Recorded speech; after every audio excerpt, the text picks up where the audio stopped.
Hello everyone, আসসালামু আলাইকুম। আশা করি সবাই ভালো আছেন। সুন্দর একটি বিকেল, বসে আছি ছাদে। এই সময় টিকটকে দেখলাম একটা অনেক দুঃখজনক একটি ভিডিও, যেটা আসলে কখনো মানুষের থেকে মানুষ আশা করে না। যেটা দেখলাম সেটা হচ্ছে থটস অফ বিল্লাল ভাই যে বইটি লিখেছে, হৃদয় ভাঙার গর্জন। অনেকেই এটা নিয়ে সমালোচনা করতেছে, অনেকেই পজিটিভ নিচ্ছে, কেউ নেগেটিভ নিচ্ছে, সেটা তার ব্যক্তিগত ব্যাপার। বইটার প্রাইস ১,০০০ টাকা।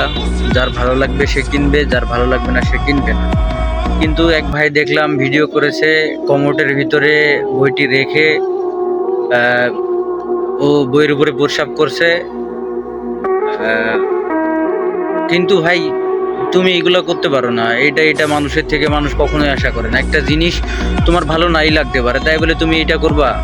এটা মানুষের থেকে মানুষ কিভাবে আশা করে? সে লিখছে, তার জিনিস কিভাবে বিক্রি করবে, কোথায় কিভাবে চালাবে, সেটা তো তার ব্যক্তিগত ব্যাপার। তুমি এগুলা করলে ভাই, তুমি তো মানুষের কাছে খারাপ হয়ে যাবা। সো যদি ভিডিওটি দেখতে চান তাহলে পুরো ভিডিওটি দেখবেন। আর যদি থটস অফ বিলাল ভাইকে ভালোবেসে থাকেন, তার ভিডিওগুলো ভালো লেগে থাকে, তাহলে ভিডিওটি অবশ্যই শেয়ার করে দিবেন, যেন বিল্লাল ভাই পর্যন্ত ভিডিওটা পৌঁছায়। আর আমার ভিডিওর লাস্টে ভিডিওটি দেওয়া থাকবে। আশা করি পুরো ভিডিওটি আপনি দেখবেন, আর ভালো লাগলে আপনার বন্ধুদের সাথে শেয়ার করবেন। ধন্যবাদ সবাইকে।